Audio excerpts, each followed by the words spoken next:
go from one table to the other, so please join us here. And then we go back to your table and then to ours. Who is doing the wrapping up in your? You are doing Luba. That's fantastic. Thank you so much. We just wait that. So we are ready to have wrap up here.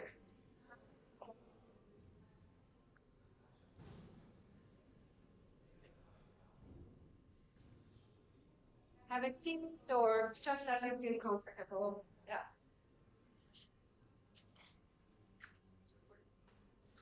Okay, Please remind ready?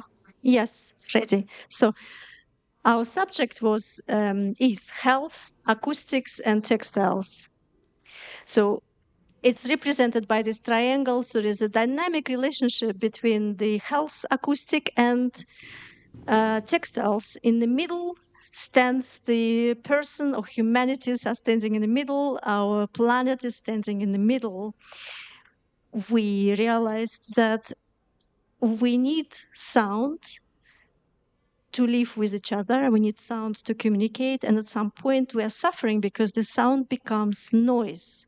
And the question is, where is this? At what point becomes the noise from the sound? So it's part of our existence. The sound is part of our existence. We ask the question, what is healthy noise? Can the noise be healthy? What does it, how can it manifest itself? We spoke about nature, that nature brings another sound that can overcome the human noise, perhaps. We asked the question, if textiles are the answer, what is it about textiles as materials, as structures? What is it different about textiles that helps us to be healthy? What are the properties of textiles? And so we spoke about textiles being tactile materials. Here by textiles, we mean perhaps not just that they are from fiber made, there can be textiles by function. It could be a foam that functions as a textile. So what is it that in the touch? They are multi-layered, they are of different textile structures, and different textile structures from knitted, from crocheted, embroidered, woven, they give us different opportunities for making forms. And it's one of the strongest point of the textiles. We can create different forms, and these forms can support us. And how they support us is through making fantastic furniture where it touches us and it allows us to rest. And we spoke about textiles, especially now complex textiles that will live a very long time, maybe 200 years, 300 years. They will definitely uns überleben, you know. And in this life, I'm in this body and I have my senses, and I would like for textiles to support me in this life. That was the strongest point for the textiles. We also spoke about finding a balance. So again, back to acoustic, health, and textiles, we're trying to find a balance and move from imbalance. And where is this between individual and collective? How can we coexist with those materials, with those textiles? And then we have a final diagram, which is a kind of like a planet and the person in the middle, and this moving, sustainable movements between health, acoustic, or other sensors, I should say, and textiles as a potential answer. That's it. Thank you. Maybe the team would like to answer to add something.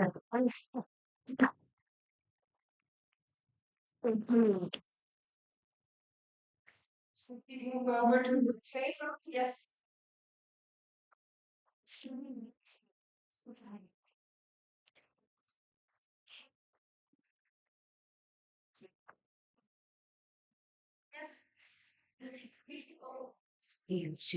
Yes. Okay. Okay. So our was much more chaotic, not with so nice, like in school workshop situations. But what was interesting from the beginning, our topic was perception, sound, and architecture. So we started with the observation that one architects could start not from the outer shape, but more reverse the process and start with the inside. So this could lead to a different layering and perception of different scales in size also. Like for example, I had the example of the monks in a cloister, that we have the layer of the body, then the layer of the textile, then the layer of the cell, and then the layer of the broader spaces, which are for more community use. And then we started to speak about shared spaces. So it was the drawing by Martin Leuthold. So that how the architecture and the outer environment could be much built in a much more intelligent way, in the sense of that you can still have small parcels, but then the outer environment would be a shared space. So it's more about also sharing and sharing spaces. And this could also lead to maybe also to a different perception of ourselves on this planet. So then we also spoke about craft in architecture, because craft brings also a certain sensuality from materials, which could also add some sensual elements where we can more relate to some natural or to some feelings also. And so then there was also the topic, how can you make architects more aware of the role of textiles, of the importance of the role of the textile? And this is not solved, because it's a topic, yeah, it's also about communication. How do you communicate the importance of textiles?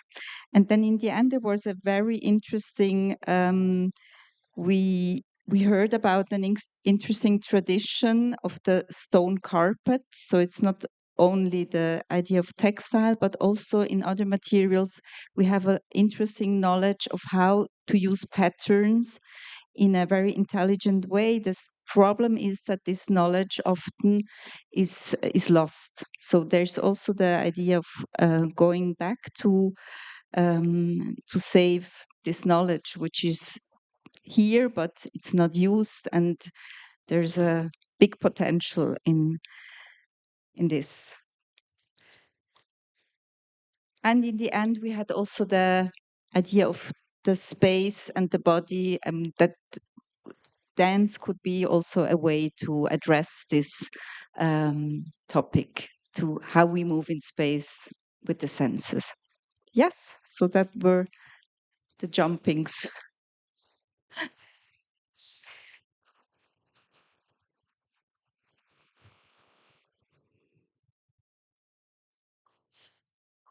Yeah. So we had a very small group, and I have lost part of my group members. Maybe we can induce them to come in again. We talked together mainly also with Christoph. We talked how difficult it is to test materials, basically materiality.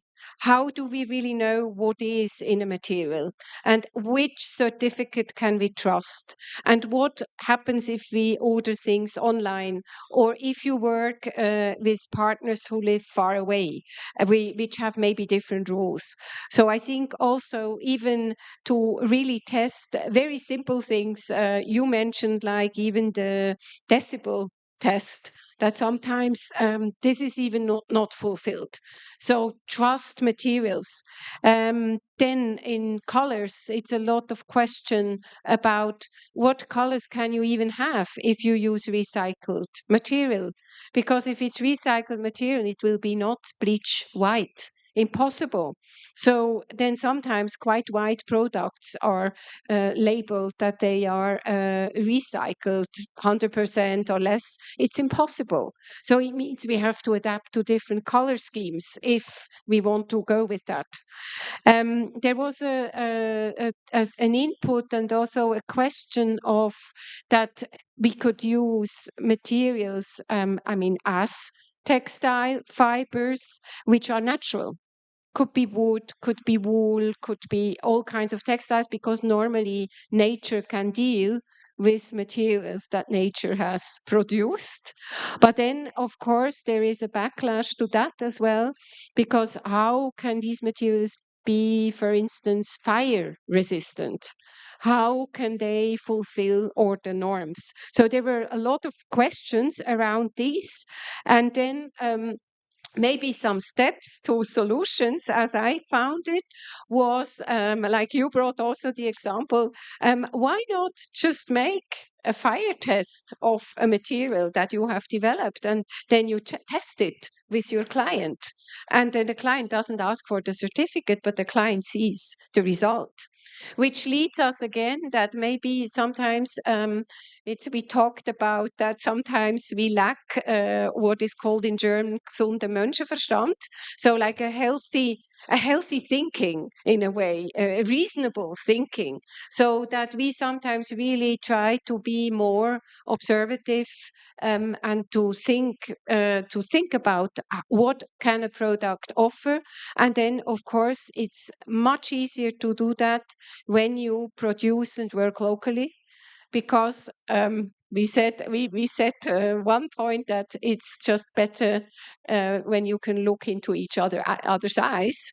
It will be much more difficult just to not tell the truth. So basically, it was all what we talked about. It had a lot to do with health, because some of the materials used also for acoustics are super unhealthy.